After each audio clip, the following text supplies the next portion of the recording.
Nneka came into the room and tossed her bag and car key on the bed. She began pacing back and forth. Nneka was sweating profusely and trembling at the same time. She had never been more confused and conflicted in all her 26 years of existence. Her room door opened and her sister came into the room and immediately got on her knees. Nneka, please, protect my home. I will lose my home if you tell my husband what you saw. What did she see? A voice said, interrupting Nnenna's plea. Nnenna got on her feet and quickly wiped the tears from her eyes. The voice was that of Nnenna's husband, Emeka. He entered the room and looked at both sisters. He fixed his gaze on Nneka. What is going on here? Why is your sister kneeling down and begging you? He asked. Chief and Lolo Nze were one of the prominent people in Abuja, in Nigeria. Chief Nze was stinkingly rich, handsome, and kind-hearted. He was into importation and exportation, a real evil man. After his wife Chinyere had her first daughter Nnenna, she developed complications during the birth of her second daughter Nneka and had to remove her womb. The pressure for Chief Nze to marry another woman that would bear him a son was met with complete resistance from Chief Nze. He loved his wife so much and couldn't imagine marrying another woman. This love was extended to his daughters. Chief Nze loved his daughters so much and often lavished them with expensive gifts and anything they desired. But something very undesirable was about to happen to the Nzes. Chigozie Nze would often send his wife and daughters on exotic holidays abroad.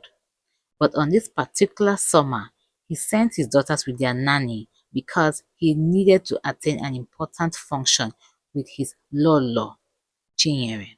The fundraiser was going to have in attendance the creme de la creme of the society. Even the president was going to attend.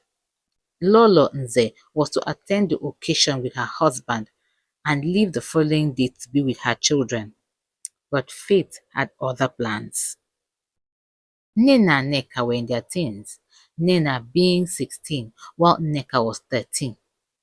Everything was right in their world when the nanny interrupted their spa session with the news that would change the entire course of their life. They had been demanded by their parents to come home immediately.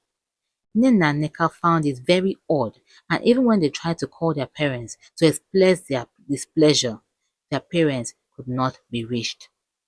The nanny assured them that their parents had valid reasons why their vacation had to be cut short. They were to get on their private jet and leave immediately. When they had gotten home and settled in, they were summoned to their father's study. That was the beginning of a new chapter in Nnenna and Nneka's lives. At the study, their father's elder brother was waiting for them with his wife. Both of them broke the sad news to Nnenna and Nneka. Their parents had been involved in a plane crash and had lost their lives. They cried for days and nights, but their tears only wet their faces and pillows. It could not bring back their parents. The banks came calling, investors came knocking, and in a few months, they went flying from first-class citizens to the lowest of the low. Whatever was left of their father's estate, their father's wealth, was entrusted to their uncle Chibuzo Nze to act as a trustee until Nnenna, being the eldest of Chief Nze's daughters, would turn 18.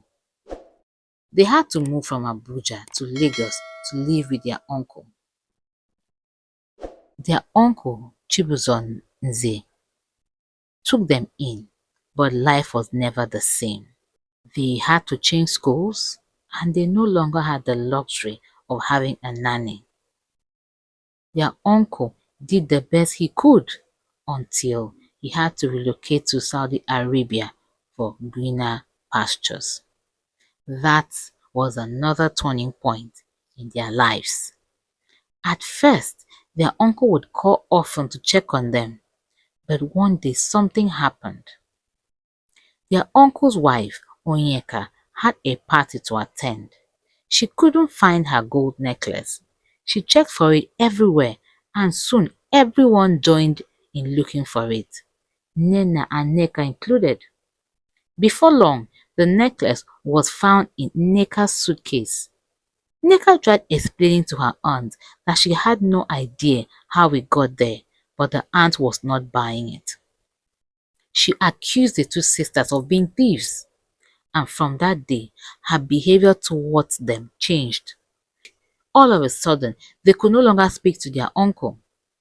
She could no longer meet their needs. There was an occasion Nneka needed sanitary towels, but when they asked their uncle's wife, she simply told them she didn't have money to get any for her. That day, Nnenna took one of her clean t-shirts and tore it into strips and gave it to her younger sister to use and improvise as sanitary towels. Things got so bad and they still couldn't reach their uncle to tell him of their difficulties. One day, Onyeka, their uncle's wife, gave them a very difficult decision to make. She informed them that her husband was experiencing a lot of problems abroad, and coupled with her 4 children, the financial weight was getting too heavy for her. She told the girls to choose between them who would continue with their education because she could only train one person in school. The two girls cried out their eyes. It seemed like just yesterday when they flew around in private jets. That night, Nnenna told her younger sister that she would stop schooling so that her sister would continue. Nneka objected, but Nnenna insisted, saying that with their parents gone, she was going to take care of her. One day, while they had the rare privilege of talking to their uncle on phone, Nneka quickly chipped in and told her uncle that she would love Nnenna to start going to school. Their uncle's wife, who was standing nearby, quickly snatched her phone from them. She warned them seriously about disturbing her husband with unnecessary demands. The two sisters had to adjust to their new life. Their new normal was Nneka going to school while Nneka stayed at home. The days of private tutors was only but a faint memory. Their uncle was still abroad and the girls were only allowed to talk to him once a month. After high school, Nneka had written an entrance exams that would enable her gain admission to start college. Her name was shortlisted. She only had to travel from Lagos to Owerri for the final interview. She was so excited because she had dreamt of being a medical doctor for so long. The two sisters went to their uncle's wife Onyeka to tell her about the good news. When she heard the news, she smiled and congratulated Nneka.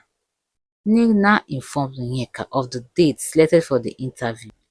She nodded and smiled and told the girls that everything was on track. 3 days before the day of the exams, the two sisters spoke to their aunt again concerning Nneka's impending trip to Owerri. I can still remember, she said. I hope you're prepared, she asked, and Nneka nodded, and they both went back to their room, thinking everything was going to go according to plan. The following day, at about 10 p.m., the two sisters approached Onyeka and asked her for the flight ticket. They had waited the whole day thinking Onyeka was going to approach them and give Nneka's flight ticket to her. But Onyeka had been out the whole day. The room was quiet as the two girls waited for Onyeka to say something. I don't have money for flight ticket, she said to the girls while she clicked away at her phone. Take money from my dresser over there and join a bus to Owerri, she said to them. The two girls turned and looked at each other. Nnenna summed up courage and spoke up. Auntie, she said, We don't even know where they joined buses to Owerri. Besides, it's 10 p.m. I don't think buses are still available at this time, Nnenna said. Onyeka looked up and stared at the girls. You think I am that selfish father of yours that spoilt you both? Wake up and smell the coffee. You are both orphans, she yelled. If you are not going to join a bus to Owerri, drop my money and leave. Do you think my husband is plucking money from the sky? With all the money your father had, it could not save his life. Get out of my room and stop disturbing me with your ugly faces, Onyeka said. Nnenna and Nneka returned to their room dejected. One of them dropping out of school was not bad enough. It was getting clearer to the two girls that they were both going to be out of school. Nnenna paced back and forth. She knew no one in Lagos and didn't even know her way around. Her life had consisted of being driven around in cars. These 2 years at home away from school and completely unsupervised had gained her some level of exposure.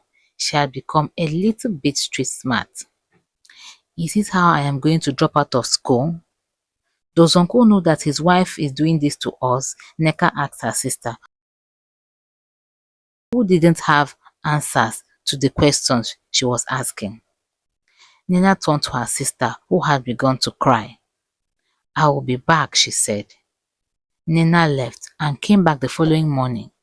Where have you been? A sleeping Nneka asked her sister Nnenna. Get up and dress up. Your flight is in 1 hour, Nneka said. Nneka stared at her sister and looked at the flight ticket in disbelief. She was too afraid to ask her sister what she had done to get the money for the flight ticket. She quickly got up and prepared and got to the airport in time to board her flight. Nneka's trip to Owerri was safe and successful. The two sisters knew that they had to reach out to their uncle. He had to know all what his wife had been doing to them.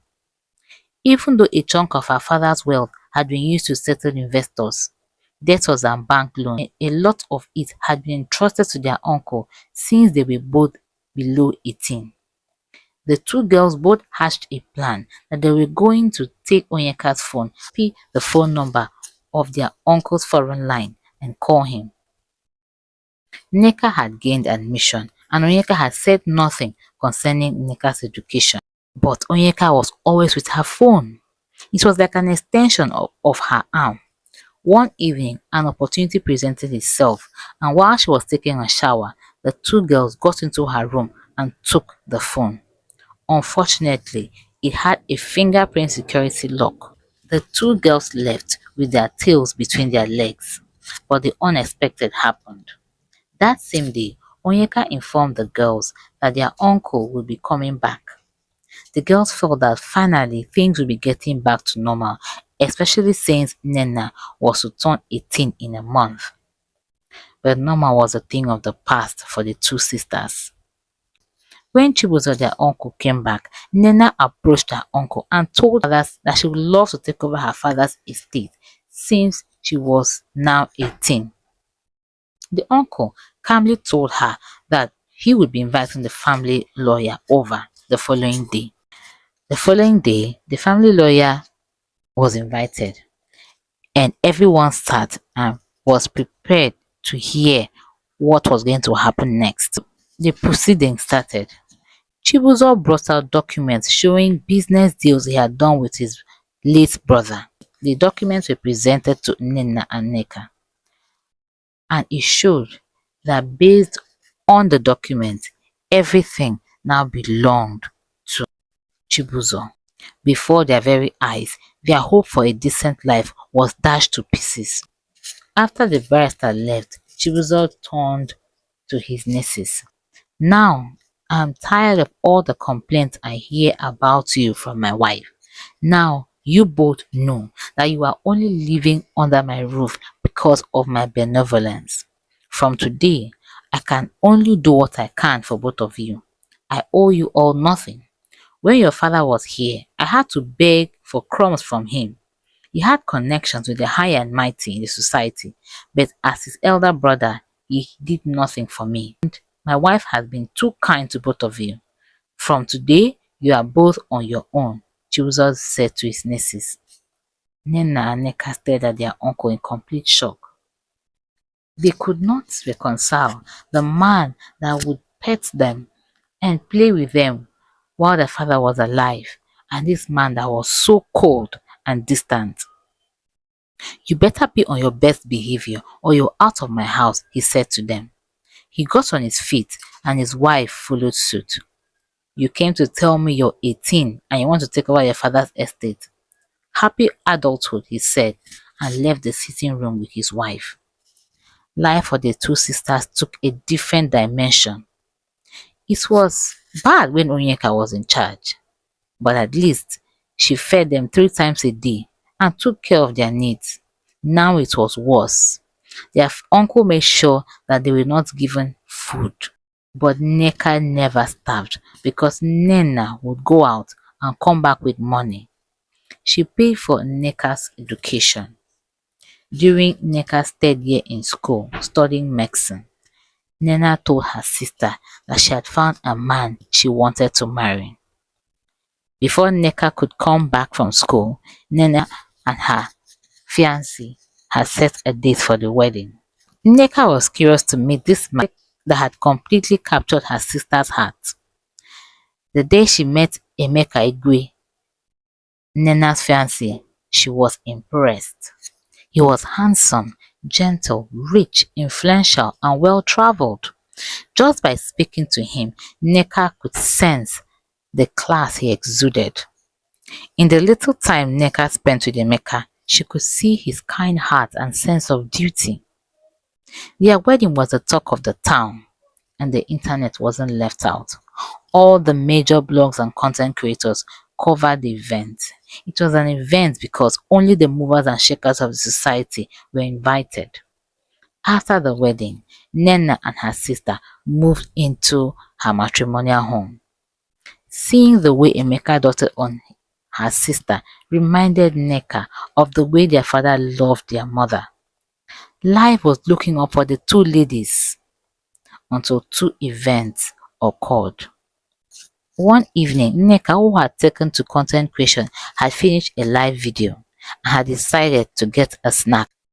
She got to the kitchen and met her brother-in-law, frying. "I hope I didn't wake you," Emeka said, as he scooped some batter into the frying pan. "No, I was awake. I just need some snacks," Nneka said. "I am making some pancakes for your sister," Emeka said. Nneka walked past him and opened the pantry. Emeka was only wearing his pyjamas bottoms, and Nneka couldn't help but stare at his well-toned abs. Emeka was undoubtedly a handsome man, but seeing him bare-chested for the first time enticed Nneka. She quickly got the snacks and went back to her room. She avoided him the following day because that night she had a sensual dream about him. Nneka couldn't tell her sister what was happening to her. She was even ashamed of herself for having such thoughts about Emeka. On her 23rd birthday, she organized a birthday shoot and had rented a luxury shortlet apartment for the shoot. After the shoot, she decided to take a nap and woke up an hour after. Realizing that she had slept for an hour, she quickly got her things and decided to leave the apartment. As she came out of the apartment, she walked right into her sister coming out of another apartment in a man's arms. The man was obviously not Emeka. Nneka's mouth fell open. Her sister walked right past her with the man. When Nneka recovered from her shock, she got into her car and drove home. While she was driving, she tried convincing herself that it was some sort of joke or prank, but Nneka knew it was real. Nnenna, her sister, was cheating on her husband, a man that had single-handedly changed their life. Nneka got into her room and tossed her bag and car key on the bed. She began pacing back and forth. Nneka was sweating profusely and trembling at the same time. She had never been more conflicted and confused in all her 26 years of existence. Her room door opened and her sister came into the room and immediately got on her knees. "Nneka, please protect my home. I will lose my home if you tell my husband what you saw." What did she see? A voice said, interrupting Nnenna's plea. Nnenna got on her feet and quickly wiped the tears away from her face. The voice was that of Nnenna's husband, Emeka. He entered the room and looked at both sisters. He fixed his gaze on Nneka. What is going on here? Why is my wife kneeling down and begging you? He asked. Nneka had a tough decision to make. What do you think is going to happen? Do you think Nneka will tell Emeka about what his wife has been up to? Do you think he will forgive her? Share your thoughts in the comment section below. If you enjoyed this video, do give it a thumbs up. Subscribe and share this video with a friend or two that you feel will like it. Thank you.